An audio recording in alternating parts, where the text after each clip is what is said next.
இந்த காலத்துல எல்லாம் பொய் சொன்னால் தான் பிழைக்க முடியுங்கிறது ஒரு சில பேரோட நம்பிக்கை. ஒரு அப்பாவுக்கு தன் மகனுக்கு பொய் சொல்ல தெரியலையேங்கிற கவலை. பொய் சொன்னால் தான் இந்த உலகத்தில் பிழைக்கலாம், ஆனால் இவனுக்கு அது தெரியலையே, அதனால் இவனை அழைச்சிட்டு போய் நடுக்கடலில் விட்டுட்டு வந்துடுவோம் அப்படின்னு அழைச்சிட்டு புறப்பட்டான். கடற்கரைக்கு போனான். மகனுக்கு சந்தேகம், எங்கேப்பா என்னை அழைச்சிட்டு போகிறேன்னு கேட்டிருக்கான்.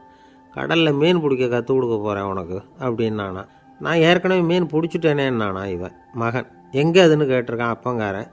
சுட்டு சாப்பிட்டுட்டேன்ருக்கான் புள்ள. அப்பங்காரன் பார்த்தான், சரி நம்ம புள்ள பொழைச்சிக்கோ அப்படின்னு சொல்லி திருப்பி அழைச்சிட்டு வந்துட்டானா. ஒரு ஆள் அசையாமல் கிடக்கிறார். அவர் இருக்காரா போயிட்டாராங்கிறத எப்படி முடிவு பண்ணுறோம்? அவர் மூக்குக்கு முன்னாடி புறங்கையை வச்சு பார்க்குறோம், மூச்சு வருதா இல்லையா அப்படிங்கிறத கண்டுபிடிக்கிறதுக்காக. மூச்சுங்கிறது அவ்வளவு முக்கியமான ஒரு விஷயம். சுவாசம் இல்லைன்னா எதுவுமே இல்லை. நம்ம பூமி இருக்க அது கூட சுவாசிக்குதுங்கிறத சோவியத் விஞ்ஞானிகள் கண்டுபிடிச்சிருக்கிறாங்க. பூமிக்கு மேலே இருக்கிற மண் அடுக்கில் காற்றில் உள்ள ஆக்சிஜன் ஆக்சிகரணம் அடையுது அப்படின்னு தான் இதுவரைக்கும் எல்லோரும் நம்பிக்கிட்டு இருந்தாங்க. ஆனால் இப்போ என்ன கண்டுபிடிச்சிருக்கிறாங்கன்னா, அந்த ஆக்சிஜன் பூமிக்குள்ளே 1 கிலோமீட்டர் ஆழம் வரைக்கும் ஊடுருவி போகுதான். பூமிக்குள்ளே 2 பக்கமும் பல கிலோமீட்டர் வரைக்கும் பரவுதான். பூமிக்குள்ளே இருக்கிற நீர்நிலை அடுக்குகள் தான் நுரையீரல் செய்கிற வேலையை செய்யுதான். நம்ம உடம்புல நுரையீரல் இல்லைன்னா ஒன்றும் நடக்காது.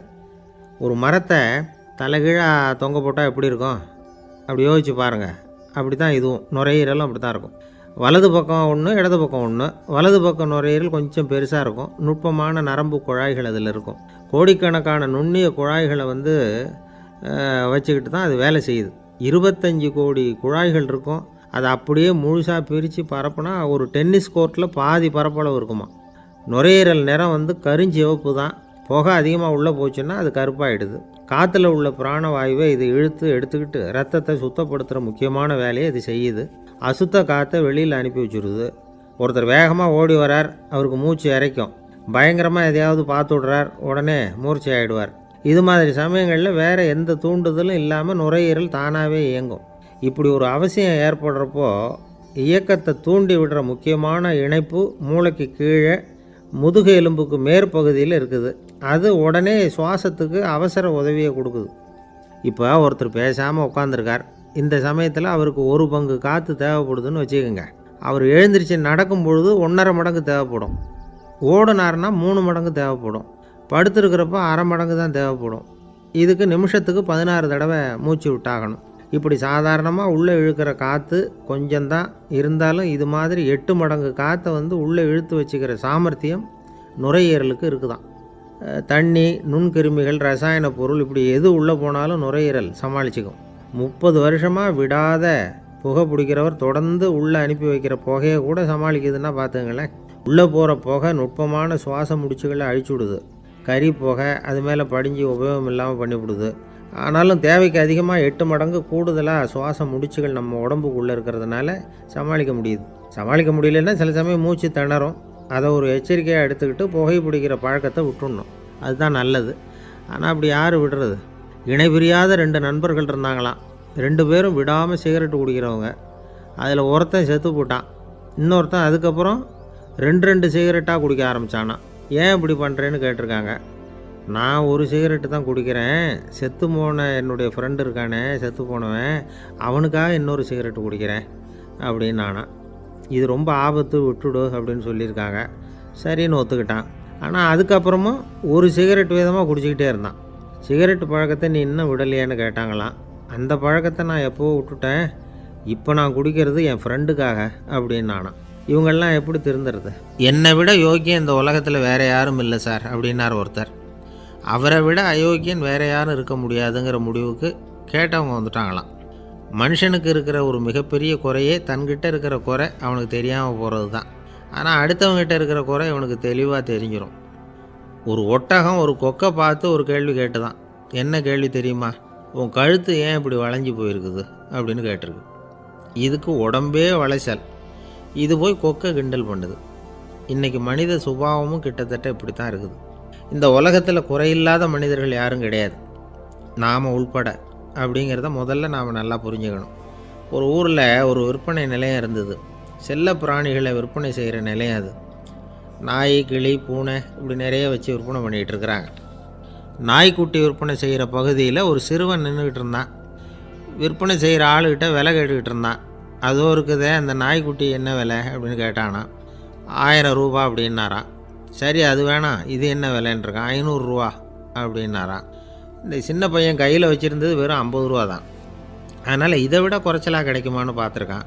அந்த கடையில் ஒரு மூலையில் சரியாக கவனிக்கப்படாமல் ஒரு நாய்க்குட்டி படுத்து கிடந்தது. பாவமாக கத்திக்கிட்டு இருந்தது. அதை பார்த்ததுமே இவனுக்கு அது ரொம்ப பிடிச்சி போச்சு. உடனே அந்த கடைக்காரரை பார்த்து, அதுவும் அந்த மூலையில் படுத்து கிடக்குதே அந்த நாய்க்குட்டி என்ன விலை அப்படின்னு கேட்டிருக்கான். தம்பி, அது ஒரு கால் ஊனம், அதனால் அது உன்னோட குதித்து விளையாடவோ ஓடுறதோ அதால் முடியாத காரியம் அப்படின்ட்டுருக்கார் அவர். அது தெரிஞ்சுதாங்க கேட்குறேன், அதோட விலை என்ன அதை மட்டும் சொல்லுங்களேன் அப்படின்ட்டுருக்கான். தம்பி, இது வந்து கால் ஊனம் உள்ள ஒரு நாய்.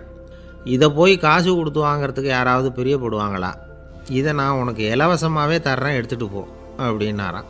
இதை கேட்டதும் அந்த சிறுவனுக்கு கோவம் வந்துட்டு தான். நீங்கள் ஒன்றும் சும்மா கொடுக்க வேணாம், இந்தாங்க 50 ரூபா, இதை வச்சுக்கிட்டு நாய்க்குட்டியை கொடுங்க அப்படின்ட்டுருக்கான். அவருக்கு ஒன்றும் புரியல, ஆச்சரியமாக இருந்தது. சரின்னு பணத்தை வாங்கிட்டு நாய்க்குட்டியை தூக்கி கொடுத்தார். அந்த சிறுவன் அந்த நாய்க்குட்டியை 2 கையாலையும் வாங்கினா, மார்போட பிரியமாக சேர்த்து அணைச்சிக்கிட்டான். தெருவில் இறங்கி நடக்கிறான். அப்படி நடக்கும் பொழுது தான் பார்க்குறார், கடைக்காரர் வந்து ஆச்சரியமாக அவனை பார்க்குறார். அப்போ தான் அவருக்கு ஒரு விஷயம் புரியுது. அந்த சிறுவன் தெருவில் நாய்க்குட்டியை மார்போடு அணைச்சிக்கிட்டு விந்தி விந்தி நடந்து போய்கிட்டு இருக்கிறான். ஆமாம், அவனுக்கும் ஒரு கால் ஊனம். இந்த நாய்க்குட்டியை யாருமே வாங்க மாட்டாங்கன்னு நினச்சிக்கிட்டு இருந்தார். குறையுள்ள அதுக்கும் ஒரு எஜமானன் கிடச்சிட்டான். அதனால் ஊனம் ஒரு குறை இல்லை அப்படிங்கிற உண்மையை அந்த கடைக்காரர் புரிஞ்சுக்கிட்டாராம். நம்மால் ஒருத்தர் கொஞ்சம் வயசானவர், எழுந்திரிச்சு சரியாக நடக்க முடியாது, சாய்வு நாற்காலியிலேயே எப்பவும் உட்காந்துருப்பார். அவர் தனக்கு துணையாக ஒரு நாயை பக்கத்தில் வச்சுருந்தார். அதுவும் ரொம்ப வயசான ஒரு நாய், எழுந்திரிக்கவே சிரமப்படும், நடக்கவும் முடியாது. அவர் பக்கத்துலேயே இதுவும் சோர்ந்து போய் படுத்து கிடக்கும். அந்த பெரியவரை பார்க்க வந்த ஒருத்தர் கேட்டார், ஏங்க, ஒரு சின்ன பையனை உங்களுக்கு துணையாக வச்சுக்கக்கூடாதா? இந்த நாயை உங்களுக்கு பாதுகாப்பாக வச்சுருக்கிறீங்களே, உங்களுக்கு ஒரு ஆபத்துன்னா இது எப்படி உங்களுக்கு உதவ முடியும் அப்படின்னார். அப்போ அவர் சொன்னாராம், எனக்கு ஒரு ஆபத்துன்னா அந்த சமயத்தில் இந்த நாய் என்னை தனியாக விட்டுட்டு ஓடி போயிடாமல் இருக்கணும்ல, அதுக்காக தான் இதை நான் வச்சுருக்கிறேன் அப்படின்னாராம். நம்மளில் சில பேர் ரொம்ப தைரியமாக இருப்பாங்க. நாம் கூட சொல்கிறது உண்டு, அந்த ஆளுகிட்ட வர்றதுக்கு எமன் கூட பயப்படுவான் அப்படின்னு சொல்கிறது உண்டு. தைரியசாலிகளை நெருங்கிறதுக்கு யமன் பயப்படுவான் அப்படின்னு சொல்கிறது உண்மை தான். அது பொய் இல்லை. மன வலிமை இருக்குது பாருங்கள், அது மனுஷனை காப்பாற்றும். இது வந்து மருத்துவ ரீதியான உண்மை. உடல் கோளாறுகள் மன ஆரோக்கியத்தை பாதிக்கும். மன எழுச்சி, மன போராட்டம் இதெல்லாம் வந்து உடல் இயக்கத்தில் மாறுதலை உண்டாக்குது. சில வகையான நோய்களுக்கும் மனசுக்கும் இருக்கிற சம்பந்தம் என்னங்கிறத பற்றியெல்லாம் இப்போ ஆராய்ச்சி பண்ணுறாங்க. ஆஸ்மா, மூட்டு வலி, பெருங்குடல் அழற்சி, உயர் இரத்த அழுத்தம், சோரியாசிஸுங்கிற தோல் வியாதி, வயிற்று புண்ணு, இந்த தைராய்டு நச்சுத்தன்மை, இது மாதிரி நோய்களை உண்டாக்குறதுல மனசோட பங்கு என்னங்கிறத பற்றியெல்லாம் ஆய்வு பண்ணி பார்த்துருக்குறாங்க. எதுக்கு எடுத்தாலும் சோர்ந்து போகிறது, தோண்டு போகிறது, இப்படிப்பட்ட மனவாகு, அதோட யாரும் நமக்கு உதவ முடியாது அப்படிங்கிற மனோபாவம், கைவிடப்பட்ட மனநிலைமை, இதெல்லாம் வந்து நோயோட தீவிரத்தை ரொம்ப அதிகரிக்க செய்யுதான். இவங்கெல்லாம் அந்த கை கால் வலிக்குது, உடம்பு அசதியாக இருக்குது, தூக்கம் வரல, முதுகு வலிக்குது, உடம்பில் வந்து உணர்ச்சி குறையுது, கை கால் விரல்லாம் மரத்து போகுது, இப்படி ஏதாவது சொல்லிக்கிட்டு டாக்டர்களை தேடி வந்துக்கிட்டு இருப்பாங்க. நெஞ்சு வலி வந்து யாருக்கு வருது தெரியுமா? பதற்றம், போட்டி மனப்பான்மை, அளவுக்கு அதிகமான வேகம், துடிப்பு, பேராசை, இதுலேயும் கட்டுப்பாடு, நேரம் தவறாமை, அப்புறம் இதெல்லாம் வந்து உள்ள மனவாக உள்ளவங்க இருக்கிறாங்கல்ல, அவங்க பெரும்பாலும் நெஞ்சு வலிக்கு ஆளாயிடுறாங்களாம். ஃப்ரீட்மேன் அப்படிங்கிறவர் நிறைய ஆராய்ச்சியெல்லாம் பண்ணி பார்த்துட்டு இதை உறுதிப்படுத்தியிருக்கிறார். அவர் பண்ணின ஆராய்ச்சியில் என்னெல்லாம் தெரிய வந்தது தெரியுமா? பொறுப்பு அதிகம் உள்ளவங்களுக்கு கண்டிப்பாக இரத்த அழுத்தம் வரும், அதிகமாக இருக்குமா. அதே மாதிரி கண்டிப்பாக இருக்கிறாங்கல்ல, அவங்களுக்கும் இரத்த அழுத்தம் அதிகரிக்குமா. இரத்த அழுத்தம் தனக்கு அதிகமாக இருக்குங்கிறத தெரிஞ்சுக்கிட்டவங்க தலைவலி, மயக்கம், இந்த தலை சுத்தல், அசதி, இது மாதிரியான உணர்வுகளை வந்து அவங்களுக்கு வந்துடும், அந்த மாதிரி உணர்வு. ஆனால் உண்மை என்ன தெரியுமா? இதெல்லாம் வந்து இரத்த அழுத்தத்தினால இல்லை. இரத்த அழுத்தம் கட்டுப்பாட்டுக்குள்ளே இருந்தால் கூட இவங்க இப்படி நினைக்கிறாங்களாம். இதுக்கு காரணம் மனசு தான் அப்படிங்கிறார் அவர். சில பேர் எப்படி தெரியுமா? ஒருத்தர் வந்து மாரடைப்பால் இறந்து போனார் அப்படின்னு கேள்விப்பட்டால் போதும், இறந்து போகிறதுக்கு காரணம் இதயம்தான் அப்படிங்கிற பீதியால் இதய தளர்ச்சி அப்படிங்கிற மனநோயால் பாதிக்கப்படுறார். இவங்கெல்லாம் அடிக்கடி தங்களுடைய இதய பகுதியை தொட்டு பார்த்துக்குவாங்க, நாடியை பிடிச்சி பார்த்துக்குவாங்க. அடிக்கடி மூச்சை உள்ளுக்கு இழுத்து வெளியில் விட்டு வலி வருதா அப்படின்னு பார்த்துக்கிட்டு இருப்பாங்க. வேறு எங்கேயாவது வலிச்சா கூட நெஞ்சை வலிக்குதா அப்படின்னு பார்ப்பாங்க. நெஞ்சு வலிக்குதுன்னு கூட சில பேர் சொல்ல ஆரம்பிச்சிருவாங்க. ஆஸ்மாவுக்கும் மனசுக்கும் சம்பந்தம் உண்டு. தீர்வு காண முடியாத மன போராட்டங்கள் எல்லாத்துக்கும் அடுத்தவங்களையே சார்ந்து இருக்கிற மனநிலை, இதெல்லாம் ஆஸ்மாவினுடைய தீவிரத்தை அதிகப்படுத்திடும். பயம், இது எப்படின்னா என்ன நடக்குமோங்கிற பதற்ற நிலை, அப்புறம் இந்த பயம் இதெல்லாம் சுவாசித்தலை அதிகரிக்க செய்யுது இல்லையா? இதனால் இரத்தத்தின் காரத்தன்மை அதிகமாகி நோயின் தீவிரமும் அதிகமாகுது. மன போராட்டம், மனக்கவலை, மன இறுக்கம் இதெல்லாம் தோல் வியாதியை தூண்டி விடுதான்.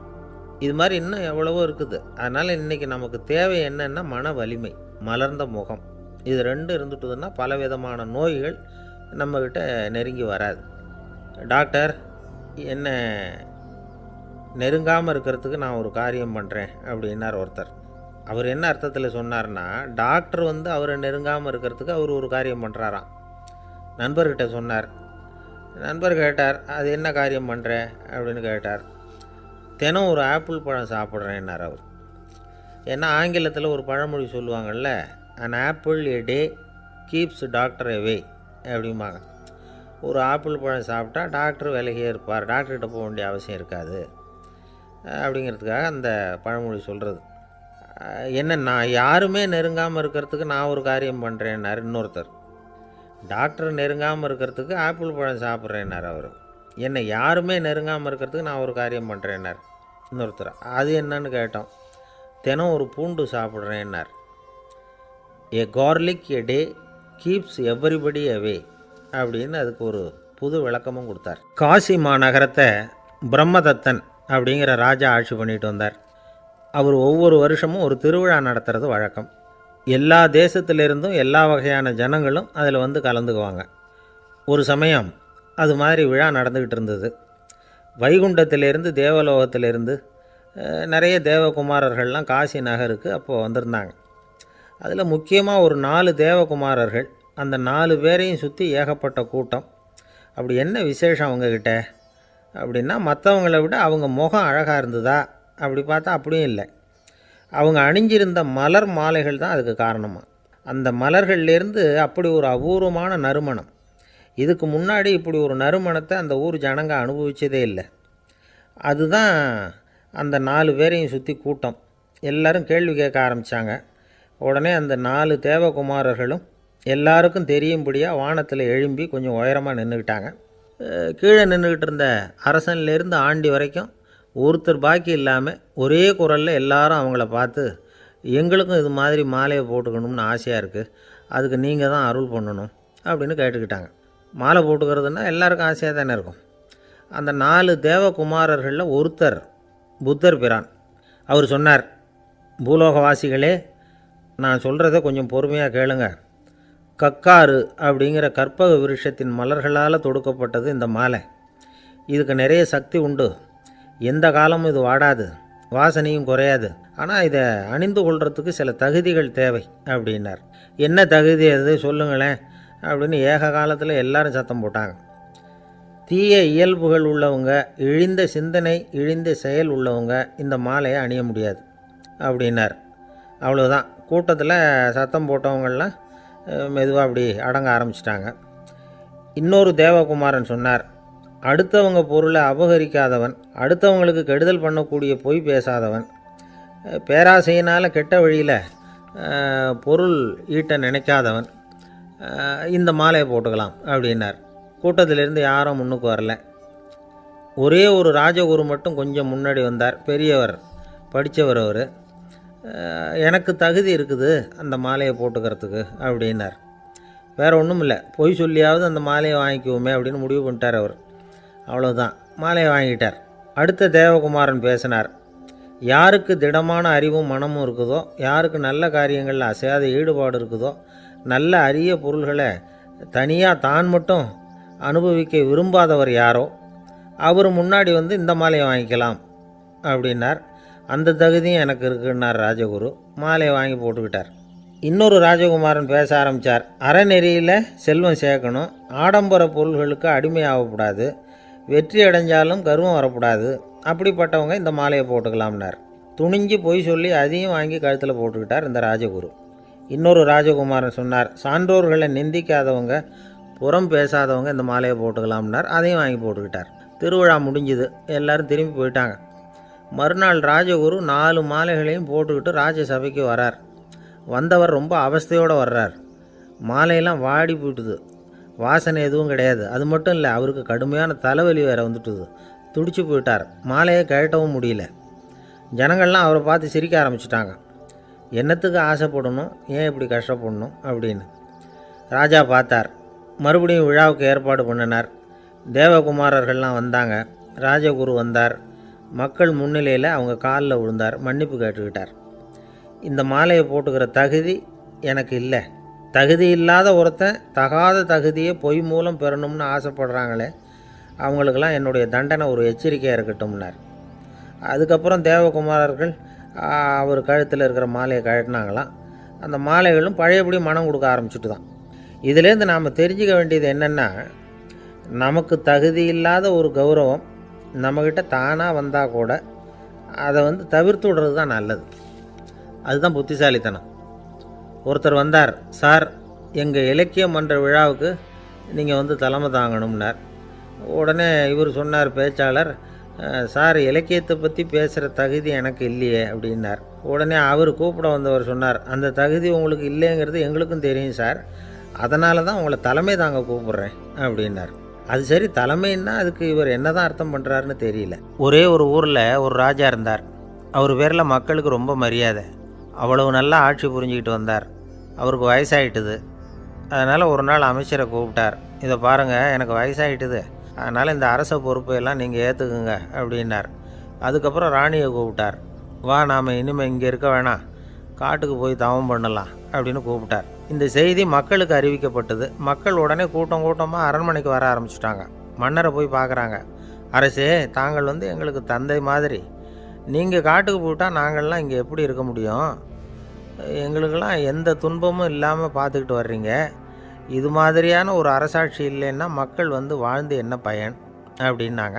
இருந்தாலும் என்ன பண்ணுறது, வயசாயிட்ட காரணத்தினால இந்த முடிவுக்கு வர வேண்டியிருக்குது அப்படின்னாரா ராஜா.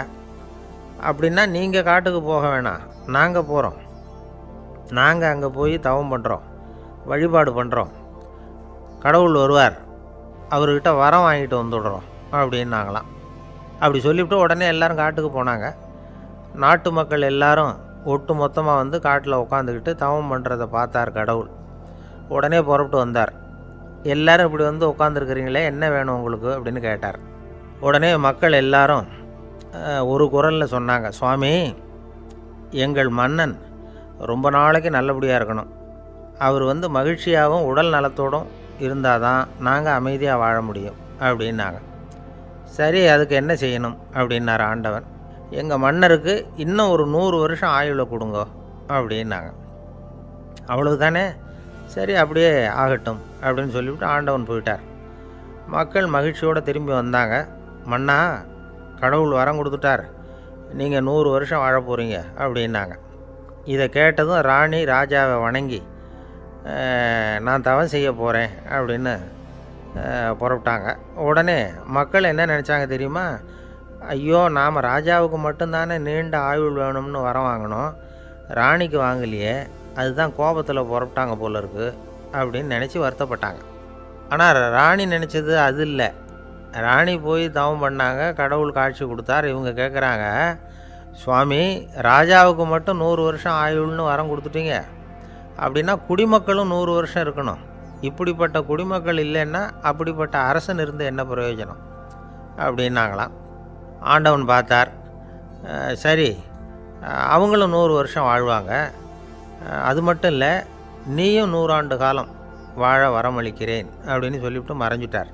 இதில் ஆண்டவன் வர்றதும் மறையிறதும் முக்கியம் இல்லை. இதில் கவனிக்க வேண்டியது ஆள்கிறவனின் விசால மனம், குடிமக்களின் விசால மனம், ஆள்கிறவன் மனைவியினுடைய விசால மனம். இப்படி ஒரு நாடு இருந்துட்டுதுன்னா எப்படி இருக்கும் வாழ்க்கை நினச்சி பாருங்கள். அதனால தான் பெரியவங்கள்லாம் சொல்கிறாங்க, இதய வாசல் திறந்தே இருக்கணும், இதயத்தின் கதவுகளை மூடாதீங்க அப்படின்னு சொல்லுவாங்க. என்கிட்ட ஒருத்தர் சொன்னார், என்னுடைய இதய வாசல் எப்பவும் திறந்தே தான் இருக்குதுன்னார். எதனால் அப்படி சொல்கிறீங்க அப்படின்னு கேட்டோம். டாக்டரே சொல்லிவிட்டார், என்னுடைய இதயத்தில் ஒரு ஓட்டை இருக்குது அப்படின்னு, வால்வு சரியில்லையா அப்படிங்கிறார். அளவுக்கு மிஞ்சினால் அமிர்தமும் நஞ்சு அப்படின்னு சொல்லுவாங்க. அது உண்மைதான். ஒருத்தருக்கு அளவுக்கு மீறிய புகழ் வந்துட்டுதுன்னு வச்சுங்க, அது கூட ஆபத்தாக போயிடுறது உண்டு. பழங்காலத்துல எல்லாம் கிரேக்க தேசத்தில் ஒரு பழக்கம் உண்டாம். அதாவது யாராவது ஒருத்தரை நாடு கடத்தணும்னா அதுக்கு ஒரு வழி உண்டு. அதாவது ஒருத்தரை நாடு கடத்தணும்னு மக்கள் விரும்புகிறாங்கன்னு வச்சுங்களேன், அவர் பேரை ஒரு மண்பாண்ட ஓட்டுச்சில்லில் எழுதி அதை ஒரு குறிப்பிட்ட பொது இடத்துல போட்டுற வேண்டியது, அவ்வளவுதான். இது மாதிரி பல பேர் போட்டுக்கிட்டே இருப்பாங்க, எல்லாம் அப்படியே குவிஞ்சு போயிடும். அந்த ஓட்டாஞ்சில்லு குவியலில் யாருடைய பேர் அதிகமாக இருக்குதோ அந்த நபரை ஒரு 10 ஆண்டுகள் நாடு கடத்தி விடுவாங்க. இது அந்த ஊர் வழக்கமாக. ஒரு நாள் அந்த குவியலுக்கு பக்கத்தில் ஒரு ஆள் நின்றுக்கிட்டு இருக்கிறான். அவன் கையில் ஒரு ஓட்டாஞ்சில்லு வச்சுருக்கிறான். அதில் யாரோட பேரையோ எழுதணும், எழுதி அந்த இடத்துல போடணுங்கிறது அவன் ஆசை. ஆனால் அவன் படிக்காதவன், அதனால் எழுத தெரியல. யாராவது அந்த வழியாக வர்றாங்களான்னு பார்த்துக்கிட்டே நின்றுக்கிட்டு இருந்தான். ஒரு பெரியவர் வந்துக்கிட்டு இருந்தார். அவர்கிட்ட ஓடினான். கையில் இருந்த மண்பாண்ட சில்லை கொடுத்தான். ஐயா, இதில் ஒரு பேர் எழுதி கொடுங்களேன்னா. அந்த பெரியவர் அதை வாங்கி கையில் வச்சுக்கிட்டு, என்ன பேர் எழுதணும் சொல்லு அப்படின்னா. இவன் சொன்னான், அரிஸ்டைடிஸ் அப்படின்னு எழுதுங்க அப்படின்னா. இதை கேட்டதும் அந்த பெரியவருக்கு அதிர்ச்சி. ஏன்னா அவர் தான் அரிஸ்டைடிஸ், தத்துவ மேதை அரிஸ்டைடிஸ் அவர். இருந்தாலும் நான் தான் அதுங்கிறத காட்டிக்காமல் அந்த ஆளுகிட்ட கேட்டார். அது சரிப்பா, அரிஸ்டைடிஸுங்கிற பேரை எழுத சொல்கிற, அவர் உனக்கு என்ன கெடுதல் பண்ணார், அவர் பேரை இதில் எழுத சொல்கிறியே அப்படின்னு கேட்டிருக்கார். அதுக்கு இவன் சொன்னானா, அவர் எனக்கு எந்த கெடுதலும் பண்ணலை, அவரை நான் பார்த்தது கூட இல்லை அப்படின்ட்டுருக்கான். அப்புறம் எதுக்காக அவரை நாடு கடத்தணும்னு நீ ஆசைப்படுற அப்படின்னு கேட்டிருக்கார். இப்போ அந்த ஆள் சொல்கிறான், அரிஸ்டைடஸை பற்றி எல்லாரும் பேசுகிறாங்க, அவர் ரொம்ப நல்லவர், அவர் ஒரு பெரிய அறிவாளிங்கிறாங்க, அவர் ஒரு பெரிய வள்ளல், பேரறிஞர், இப்படி எல்லாரும் சொல்கிறத கேட்டு கேட்டு எனக்கு ரொம்ப அலுத்து போயிட்டுது, அதனால தான் வெறுப்பாயிட்டேன் அப்படின்னு நானும். இதிலேருந்து என்ன தெரியுது, நாம் நல்லவனாக இருக்கிறதுல ஒன்றும் இடைஞ்சல் இல்லை. ஆனால் நம்மளை நல்லவன் நல்லவன் எல்லாரும் சொல்ல ஆரம்பிச்சிட்டாங்கன்னு வச்சுக்கோங்க, அப்போ இடைஞ்சல் ஆரம்பம்னு அர்த்தம். எதுவுமே அளவுக்கு மிஞ்சி போகாமல் பார்த்துக்க வேண்டியது ரொம்ப அவசியம். அளவுக்கு அதிகமாக ஆசைப்படாதவங்களில் ஆப்ரஹாம் லிங்கனும் ஒருத்தரான். அவர் ஒரு தடவை தன்னுடைய நண்பர்கள்கிட்ட பேசிக்கிட்டு இருந்தாராம். ஒருத்தர் கேட்டிருக்கார், ஒரு மனுஷனுக்கு கால்கள் எவ்வளோ உயரம் இருக்கணும் அப்படின்னு கேட்டாராம். இதுக்கு ஆப்ரஹாம் லிங்கன் சொன்னாராம், அது என்ன, இடுப்புலேருந்து தரையை தொடுற அளவுக்கு உயரம் இருந்தால் போதும் அப்படின்னாராம். ஒரு ஜென் துறவி, அவருக்கு ரொம்ப வயசாகிட்டுது, கடைசி காலம். நண்பர்களெல்லாம் கூப்பிட்டார். நண்பர்களே, நான் வித்தியாசமான முறையில் சாகணும்னு ஆசைப்பட்றேன், அதுக்கு ஏதாவது யோசனை சொல்லுங்களேன் அப்படின்னு கேட்டாராம். நண்பர்கள் சிரித்தாங்க. என்ன பேச்சு பேசுகிறீங்க, சாவறதுங்கிறது என்ன விளையாட்டு கத்தனமான காரியமா அப்படின்னு கேட்டிருக்காங்க. அந்த துறவி கொஞ்ச நேரம் யோசனை பண்ணார். அப்புறம் கேட்டாராம், இது வரைக்கும் யாராவது நடந்துக்கிட்டே இறந்துருக்குறாங்களா அப்படின்னாராம். எல்லாரும் இல்லைன்னாங்களாம். ஒருத்தர் மட்டும் சொல்லியிருக்கார், அப்படியும் ஒருத்தர் இறந்துருக்கிறதாக ஒரு கதையில் படிச்சிருக்கிறேன், ஒரு ஞானியால் தான் அப்படியெல்லாம் செய்ய முடியும் அப்படின்னு அவர் சொன்னாராம். சரி, அப்படின்னா அந்த முறை நமக்கு வேணாம், நின்றுக்கிட்டே யாராவது உயிரை விட்டுருக்காங்களா அப்படின்னு விசாரித்தாராம். அப்படியும் ஒருத்தர் இறந்துருக்கிறார் அப்படின்னாங்களாம். மறுபடியும் அந்த துறவி யோசனை பண்ணியிருக்கிறார், ஏதாவது வித்தியாசமான முறையில் நாம் போகணும் அப்படிங்கிறது அவருடைய விருப்பம். மனிதன் எப்படி வாழ்கிறானோ அப்படி இறப்பது தான் நல்லது. சரி, யாராவது தலைகீழாக யோகம் செய்யும் நிலையில் இறந்துருக்கிறாங்களா அப்படின்னு விசாரித்தாராம். நண்பர்கள் சிரித்தாங்க. தலைகீழாக நின்னபடி இறந்ததாக நாங்கள் கேள்விப்பட்டதே இல்லை, அது முடியாத காரியம் அப்படின்ட்டுருக்காங்க. இப்போ அந்த துறவிக்கு திடீர்னு உற்சாகம் வந்துட்டுது. உடனே எழுந்திரிச்சார், தலைகீழாக நின்னார், அப்படியே உயிரை விட்டுட்டார். அவ்வளோதான். அந்த மடாலயத்தில் ஒரே குழப்பம், எப்படி அவரை கீழே இறக்கி படுக்க வைக்கிறது அப்படின்னு புரியல. இப்படி உயிர் விடுறதை பற்றி அவங்க இது வரைக்கும் கேள்விப்பட்டதும் இல்லை. உண்மையிலேயே இவர் இறந்து தான் போனாராங்கிறதும் தெரியல. சோதித்து பார்த்தாங்க, இதய துடிப்பு, நாடி துடிப்பு எல்லாம் நின்று போயிருந்தது. இவர் எப்பவும் இப்படி தான், என்ன பண்ணுறது இப்போது அப்படின்னு சொல்லி எல்லோரும் குழம்பிக்கிட்டு இருக்கிற சமயத்தில் ஒரு பெரிய ஒரு யோசனை சொன்னார். இந்த துறவியோட மூத்த சகோதரி பக்கத்து மடாலயத்தில் இருக்கிறாங்க, அவங்கள இங்கே அழைச்சிட்டு வந்தால் ஏதாவது வழி கிடைக்கும் அப்படின்னார். அந்த அம்மாவுக்கு 90 வயசு. அழைச்சிட்டு வந்தாங்க. ஒரு குச்சியை ஊன்றிக்கிட்டு அப்படியே மெதுவாக நடந்து வந்தாங்க. வந்து தம்பி தலைகீழாக நின்று உயிர் விட்டு இறக்கிறத பார்த்தாங்க. தம்பின்னு கூப்பிட்டு பார்த்தாங்க, ஒன்றும் காணோம். உடனே என்ன பண்ணாங்க, தன்னுடைய கைத்தடியால் தம்பியோட உடலை ஒரு தட்டு தட்டினாங்க. ஏப்பா சாகிறப்பவும் உன்னுடைய குறும்புத்தனத்தை விடலையா, இப்படியாடா சாகிறது, ஒழுங்காக செத்து தொலை அப்படின்னாங்களாம். அவ்வளவுதான். உடனே அந்த துறவி திரும்பி நேராக நின்னார். அக்கா கோவப்படாத, நான் ஒழுங்காக சாகிறேன், எப்படி செத்தா என்ன, எல்லாம் எனக்கு ஒன்று தான் அப்படின்னு சொல்லிவிட்டு அப்படியே தரையில் படுத்து உயிரை விட்டாராம். அதுக்கப்புறம் அந்த அம்மா கோலை வந்து கையில் எடுத்துக்கிட்டு அப்படியே திரும்பி கூட பார்க்காம அவங்க பாட்டுக்கு போயிட்டாங்களாம். மரணத்தை ஒரு விளையாட்டாக ஆக்கிய அந்த துறவிக்கு வாழ்க்கையே ஒரு விளையாட்டாக தான் இருந்திருக்குது. எந்த நோக்கமும் இல்லாமல் செயல்படுறதுன்னா என்னங்கிறதும் அவருக்கு தெரிஞ்சிருக்குது. பயனை எதிர்பார்க்காமல் பணி செய்து வாழ்ந்து மறைந்த மகான் அவர். தம்முடைய தொழிலை வந்து விளையாட்டு போல் செய்ய தெரிஞ்சவருக்கு வாழ்க்கையே ஒரு விளையாட்டாக மாறிடும். எல்லாமே விளையாட்டாகி விடுகிற போது மரணமும் விளையாட்டாகிவிடும் அப்படிங்கிறது தான் அந்த தத்துவம்.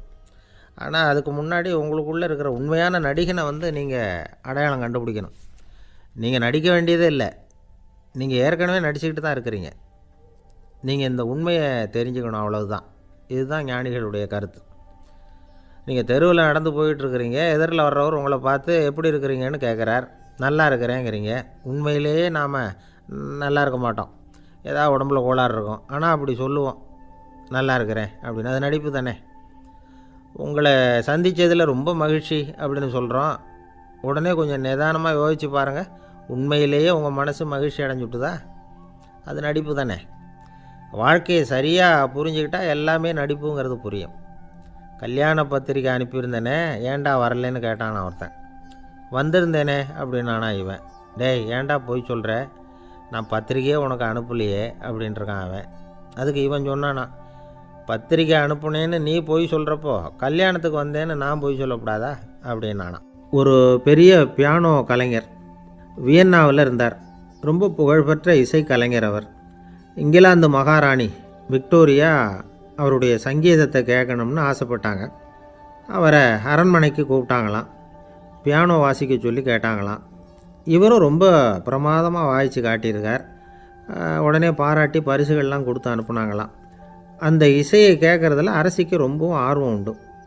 அதனால் அதுக்கப்புறமும் அந்த கலைஞர் அடிக்கடி அரண்மனைக்கு வர வேண்டிய அவசியம் ஏற்பட்டது. ஏன்னா அரசி கூப்பிட ஆரம்பித்தாங்க. இவர் போகணும், அங்கே இசை நிகழ்ச்சி நடத்தணும். இவர் அங்கே பாடி வாசிக்கிறது உண்டு. ஒரு தடவை வந்து மகாராணி அவரை பார்த்து உங்கள் நாட்டு தேசிய கீதம் பாடுங்களேன் அப்படின்னு கேட்டாங்களாம். உடனே அவர் தன்னுடைய நாடான ஆஸ்திரியாவின் தேசிய கீதத்தை பாடியிருக்கிறார். அவர் பாட ஆரம்பித்த உடனே மகாராணி எழுந்திரிச்சு நின்னாங்களாம்.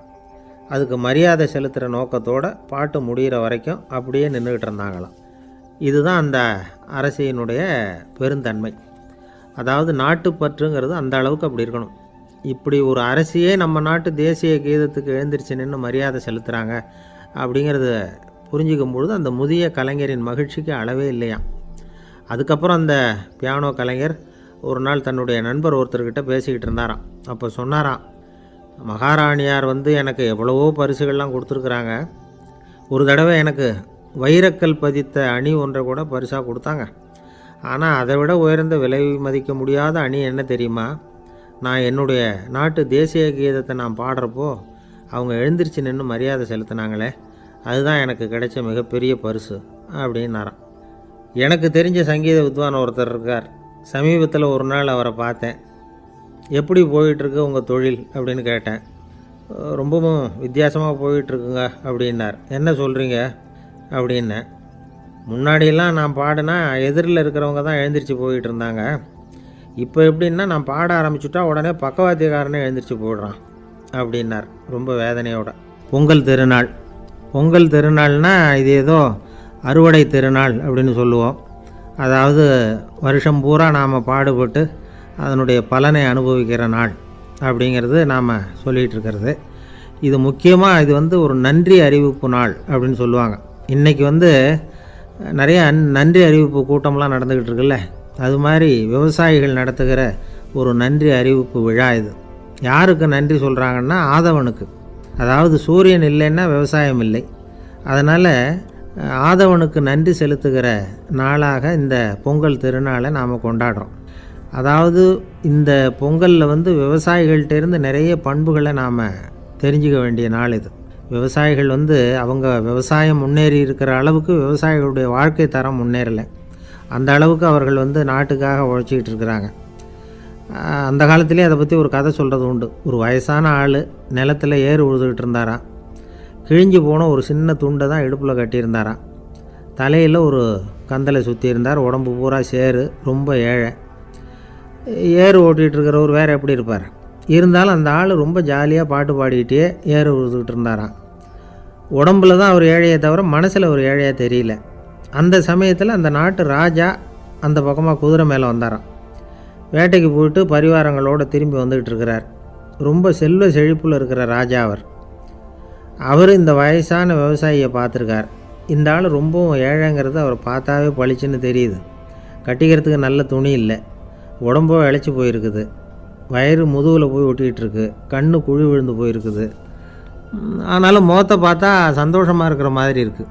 இவ்வளோ உற்சாகமாக பாடிக்கிட்டு இருக்கிறாரே அப்படின்னு ஆச்சரியமாக நினச்சி பார்த்தார் அந்த ராஜா. சரி, அவர்கிட்ட கொஞ்சம் பேச்சு கொடுத்து பார்க்கலாம் அப்படின்னு முடிவு பண்ணார். ஐயா பெரியவரே, இப்படி கொஞ்சம் வர முடியுமான்னாராம். பொழுது போகிறதுக்குள்ளே நான் இந்த வயல் பூரா உழவு ஓட்டி ஆகணும், அதனால் பேசுகிறதுக்கு நேரம் இல்லை அப்படின்னாராம் அந்த பெரியவர். என்ன அவ்வளவு அவசரமாக? மீதி இருந்தால் நாளைக்கு உழுதக்கூடாதா? அது சரி, உனக்கு எத்தனை ஏக்கர் நிலம் இருக்குது அப்படின்னு விசாரிச்சிருக்கார் ராஜா. எனக்குன்னு சொந்தமாக உள்ளங்கை அளவு கூட நிலம் கிடையாது. இது எங்கள் முதலாளியோட நிலம். இதை பூராவும் உழுது முடித்தாதான் அவர் கூலி கொடுப்பார். நான் கூலிக்கு உழுதுகிட்டு இருக்கிறேன். உங்ககிட்ட பேசிக்கிட்டு இருந்தால் அவருக்கு துரோகம் பண்ணது மாதிரி ஆகிடும் அப்படின்னாராம். ராஜா குதிரையை விட்டு கீழே இறங்கினார். வரப்பில் நடந்து அந்த பெரியவர்கிட்டே போனாராம். சரி, ஒரு நாள் பூரா உழுதா உனக்கு எவ்வளவு கூலின்னு கேட்டிருக்கார். 8 அணா கூலி கிடைக்கும்னாராம் அவர். இது ரொம்ப காலத்துக்கு முன்னாடி நடந்த ஒரு சம்பவங்கிறதுனால அப்போ 8 அணா கூலிங்கிறது ரொம்ப பெருசு. இருந்தாலும் அதுவும் அந்த ராஜாவுக்கு பெரிய கூலியாக தெரியல. இவ்வளவு தானா, இதை வச்சுக்கிட்டு நீ எப்படி காலம் தள்ளுற அப்படின்னாராம். ஒன்றும் கவலை இல்லை அப்படின்னாராம் அவர். ராஜாவுக்கு ரொம்ப ஆச்சரியமாக போச்சு. 8 அணா கூலி வாங்குகிற இந்த ஆள் கவலை இல்லாமல் இருக்கிறார், ஏராளமான வசதியோடு இருக்கிறன்னா கவலை இல்லாமல் வாழ முடியலையே அப்படின்னு நினச்சி பார்த்துருக்கார். அது சரி, 8 அணாவில் எப்படி குடும்பம் நடத்துகிற அப்படின்னு கேட்டாராம். எனக்கு கிடைக்கிற 8 அணாவில் 2 அணா குடும்பத்துக்கு செலவழிக்கிறேன், 2 அணா பழைய கடனுக்கு கொடுக்குறேன், 2 அணா தர்மம் செய்கிறேன், 2 அணா வட்டிக்கு கொடுக்குறேன், ஒரு குறையும் இல்லைன்னாராம். ராஜாவுக்கு ஒன்றும் புரியல. எனக்கு ஒன்றும் புரியலேன்னு இருக்கார். ஐயா, எனக்கும் என் மனைவிக்கும் 2 அணா செலவாகுது. வயசான அம்மா அப்பா இருக்கிறாங்க, சின்ன வயசில் என்னை காப்பாற்றினவங்க அவங்க. அந்த கடனுக்கு 2 அணா செலவாகுது, அது பழைய கடன். என் தங்கச்சி ஒருத்தி ஆதரவு இல்லாத நிலைமையில் தன்னுடைய மகனோட என் வீட்டில் இருக்கிறா. அவளுக்கும் அவள் மகனுக்கும் 2 அணா செலவு பண்ணுறேன், அது தர்மம். எனக்கு 2 பிள்ளைங்க இருக்கிறாங்க, அவங்களுக்கு 2 அணா செலவு பண்ணுறேன், அது வட்டிக்கு கொடுக்கறது மாதிரி. பிற்காலத்தில் அவங்க எங்களை காப்பாற்றுவாங்க. அந்த வகையில் நான் திருப்தியோடு வாழ்ந்துக்கிட்டு இருக்கிறேன் அப்படின்னாராம். ராஜாவுக்கு அர்த்தம் புரிய ஆரம்பிச்சுதான். அந்த பெரிய நிலத்தை விலை கொடுத்து வாங்கி அந்த பெரியவருக்கே தானமாக கொடுத்துட்டாராம். இப்போ உழுதவருக்கே நிலம் சொந்தமாகிட்டுது. அன்னையிலேருந்து அரசனுக்கும் ஆறுதல் கிடைச்சிதான். இப்படி ஒரு கதை சொல்லுவாங்க. 8 அணா வருமானத்தை வச்சுக்கிட்டு எப்படி காலத்தை தள்ளுறதுன்னு சொல்கிறதுக்காக இந்த கதையை சொல்கிறதாக யாரும் தப்பாக நினச்சிக்கக்கூடாது. கிடைக்கிறத எப்படி பங்கு போடுறார், எப்படி திருப்தியாக வாழறார் அப்படிங்கிறது தான் முக்கியம். அது மாதிரி இன்றைக்கு இந்த பொங்கல் திருநாளில் உழவர்கள் மனசு மகிழ்ச்சியாக இருந்ததுன்னா அது எல்லாரும் மகிழ்ச்சியாக இருக்கிறது மாதிரி அர்த்தம். அதனால் அவர்கள்ட்டேருந்து நாம் பாடம் கற்றுக்கணும். சில உழவர்கள் தங்கள் நிலத்தில் விளையிறத தாங்கள் சாப்பிட மாட்டாங்க, அடுத்தவங்கள்ட்ட விற்றுட்டு சந்தையில் போய் வேறு அரிசி வாங்கிட்டு வந்து தான் இவங்க சாப்பிடுவாங்க. அப்படிப்பட்ட விவசாயிகள்லாம் இது உண்டு. பங்கிடுகிற பண்பை உழவர்கள்ட்டேருந்து கற்றுக்கொள்ளுங்கள் அப்படிம்பாங்க. ஒரு ஆள் நிம்மதியாக மகிழ்ச்சியாக இருந்தானா, உங்கள் நிம்மதிக்கும் மகிழ்ச்சிக்கும் என்ன காரணம்னு கேட்டிருக்கார் இன்னொருத்தர். என்கிட்ட இருந்தது பூராவையும் என் பிள்ளைங்களுக்கு சமமாக பங்கு போட்டு கொடுத்துட்டேன், எனக்குன்னு எதுவுமே வச்சுக்கல, அதுதான் நிம்மதிக்கு காரணம்ன்றிருக்கான். உங்ககிட்ட இருந்தது எவ்வளவு இருந்தது அப்படின்னு கேட்டிருக்காரு அவர். மொத்தமாக ஒரு 50,000 ரூபா இருக்கும். அப்படின்னு இருக்கான். அவ்வளவும் பணமாகவே இருந்ததா அப்படின்னு கேட்டிருக்காங்க இவங்க. இல்லைங்க, அவ்வளவும் கடன், அதை தான் பிரித்து கொடுத்துருக்கேன் பிள்ளைங்கக்கிட்ட அப்படின்னு நானான் அவன். எது ரொம்பவும் கஷ்டமான காரியம் அப்படின்னு கேட்டார் ஒருத்தர். ஒருத்தருக்கு ஒருத்தர் சண்டை போடாமல் இருக்கிறது தான் ரொம்ப கஷ்டமான காரியம் அப்படின்னு தோணுது.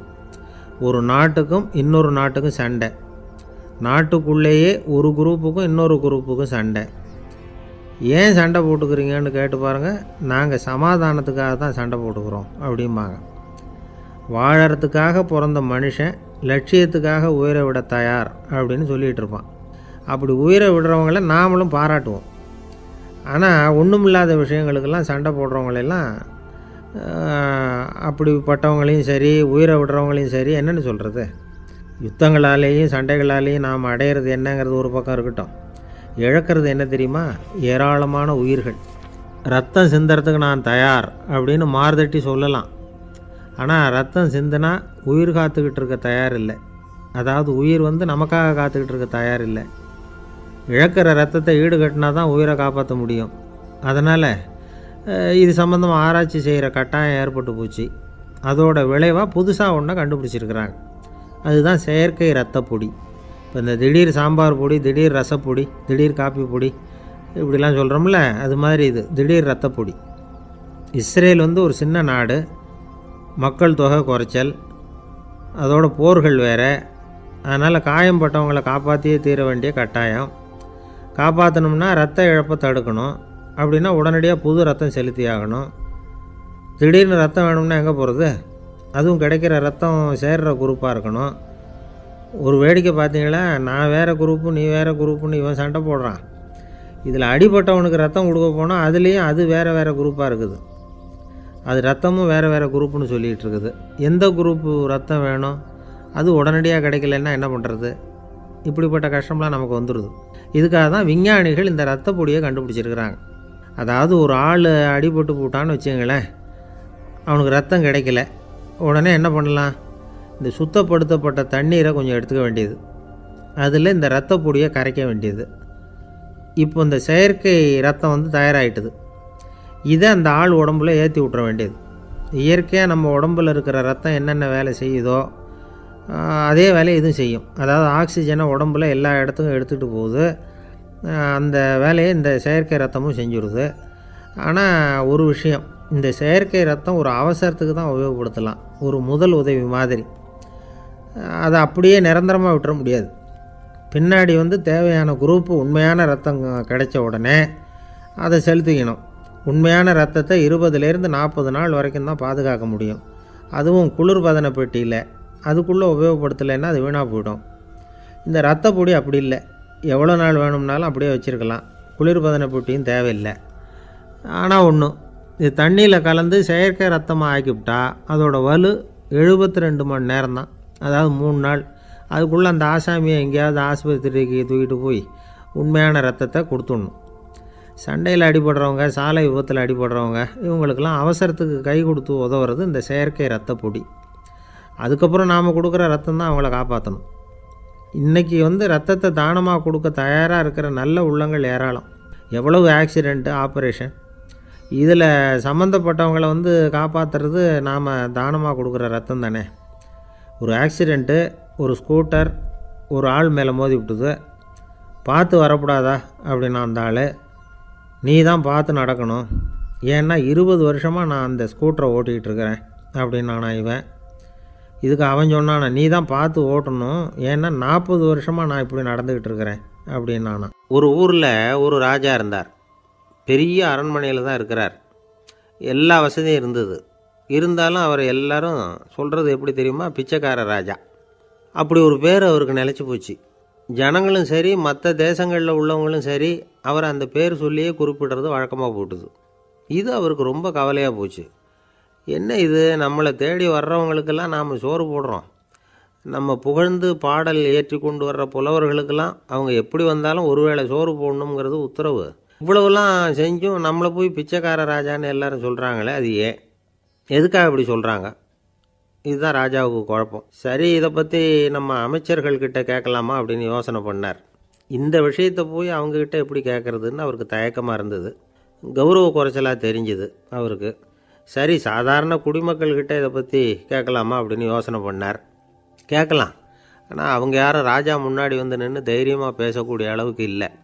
ராஜாவோட குழப்பம் நாளுக்கு நாள் அதிகமாக போச்சு. கடைசியாக அவர் ஒரு முடிவுக்கு வந்தார். அதாவது இதை பற்றி ஒரு பிச்சைக்காரங்கிட்டே கேட்டு பார்த்துட்டா என்ன. இதுதான் அவர் பண்ண முடிவு. உடனே மாறு வேஷம் போட்டுக்கிட்டு நகர்வலம் போனார். ஒரு பிச்சைக்காரனை கண்டுபிடிச்சார். இதை பாருப்பா, நம்ம ராஜாவை எல்லாரும் பிச்சைக்கார ராஜான்னே சொல்கிறாங்களே, அதுக்கு என்ன காரணமாக இருக்கும் அப்படின்னு கேட்டார். அதுக்கு அவன் சொல்கிறான், இதுக்கான பதிலை இன்னும் ஒரு 30 நாளில் சொல்கிறேன் அப்படின்னா. உடனே இவருக்கு சந்தோஷம். உண்மையை அவங்ககிட்ட சொன்னார். நான் வேறு யாரும் இல்லை, நான் தான் இந்த நாட்டு ராஜா. இப்போ நீ என் கூடவே வந்துடு, அரண்மனையிலேயே தங்கிக்கோ. 30 நாள் கழித்து எனக்கு பதில் சொல்லிவிட்டு அதுக்கப்புறமா நீ போகலாம் அப்படின்னு சொல்லி அழைச்சிட்டு வந்துட்டார். அரண்மனையில் ஒரு மூலையில் அவன் தங்கறதுக்கு இடம் கொடுத்தார். தினம் 2 வேளையும் இவனுக்கு சோறு போடுங்க அப்படின்னு உத்தரவு போட்டார். ராஜா கொடுத்த இடத்துல போய் உக்காந்துக்கிட்டான் அந்த பிச்சைக்காரன். தினமும் அந்த அரண்மனையில் நடக்கிறதையெல்லாம் கவனிச்சிக்கிட்டு வந்தான். வேளைக்கு சாப்பாடு வரும், சாப்பிட்டுக்கிட்டு இருக்கான். இப்படி 30 நாள் முடிஞ்சுது. ராஜா வந்தார். என்ன, என்னோட கேள்விக்கு பதில் என்னன்னு கண்டுபிடிச்சிட்டியான்னார். கண்டுபிடிச்சிட்டேன்னா. என்ன எல்லாரும் பிச்சைக்கார ராஜான்னு சொல்கிறாங்களே, அது நியாயமாக படுதா உனக்குன்னு கேட்டார். நியாயமாக தான் படுது, சந்தேகம் இல்லாமல் நீங்கள் பிச்சைக்கார ராஜா தான். என்ன தான் நீங்கள் வசதியோடவும் படைபலத்தோடவும் இருந்தால் கூட நீங்கள் எங்கள் வர்க்கத்தை சேர்ந்த ஆசாமி தான் அப்படின்னு அடித்து சொல்லிவிட்டான் அந்த ஆள்.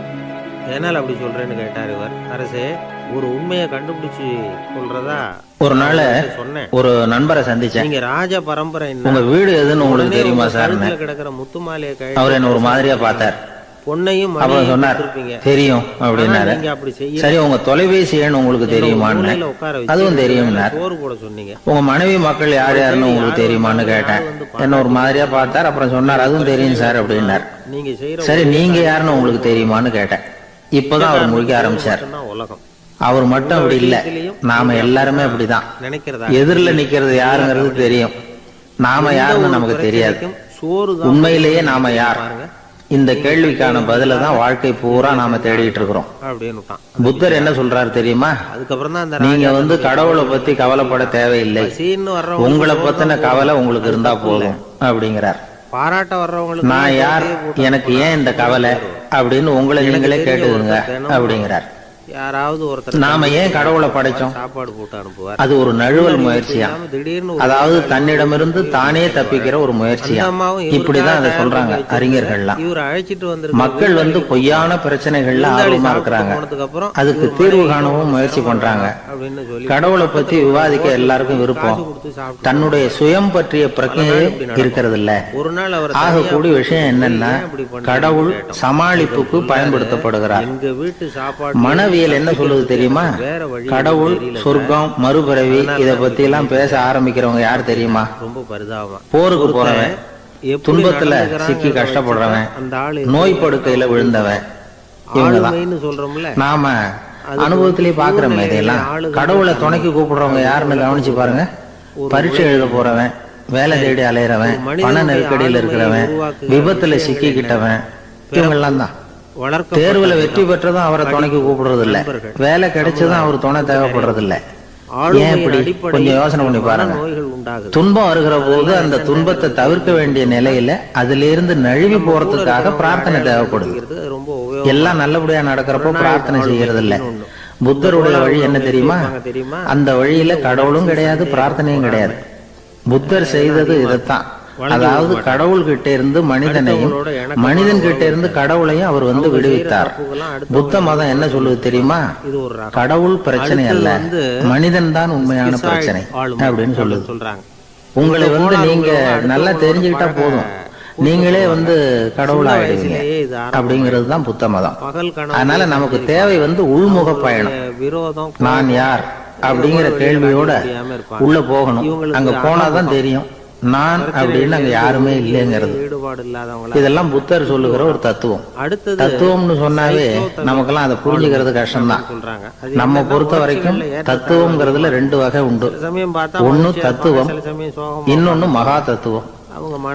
தத்துவம்னா என்ன தெரியுமா? கேட்கறவங்களுக்கு புரியக்கூடாது, அதுதான் தத்துவம். மகா தத்துவம் என்னன்னா சொல்றவங்களுக்கும் புரியக்கூடாது. அந்த வகையில பார்த்தா இன்று ஒரு தகவலும் ஒரு மகா தத்துவம். கற்பனையிலேயே காலத்தை கடத்திக்கிட்டு இருந்தான். அதிகம் உள்ளவங்க ஒரு நாள் ஒரு மரத்தடியில உட்கார்ந்துருந்தான். அவனுக்கு பசிக்கிற மாதிரி தெரிஞ்சது. உடனே கற்பனையிலேயே சாப்பிட ஆரம்பிச்சுட்டான். அதாவது எதிரில இலை போட்டு சாப்பாடு போடப்பட்டிருக்கிறதாகவும் அதை இவன் சாப்பிடுறதாகவும் நினைச்சுக்கிட்டு கைய மட்டும் வாய்க்கும் தரைக்குமா அப்படியும் இப்படியும் கொண்டுகிட்டு போய் பாவனை பண்ணிட்டே இருக்கிறான். தூரத்துல இருந்து பாக்குறவங்களுக்கு இவன் ஏதோ பலமான விருந்து சாப்பிட்டுட்டு இருக்கிறான் அப்படின்னு தான் தோணும். அது மாதிரியே பண்ணிட்டு இருந்தான். அந்த வழியா ஒரு சன்னியாசி வந்துகிட்டு இருந்தார். இவனை பார்த்தார். என்ன இவன் இப்படி பண்ணிட்டு இருக்கிறானே அப்படின்னு நினைச்சாரு. கொஞ்ச நேரம் அவனையே உத்து பார்த்துக்கிட்டு இருந்தார். இவரை பார்த்ததும் அவன் இன்னமும் சுவாரஸ்யமா சாப்பிட ஆரம்பிச்சுட்டான். அப்பப்பா என்ன இது, இந்த குழம்பு இவ்வளவு காரமா இருக்கு, என்னுடைய நாக்கே எரிஞ்சு போடும் போல இருக்கு அப்படின்னு சொல்லிட்டு பக்கத்துல ஒரு குவளையை எடுத்து தண்ணி குடிக்கிறது மாதிரி பாவனை பண்றான்.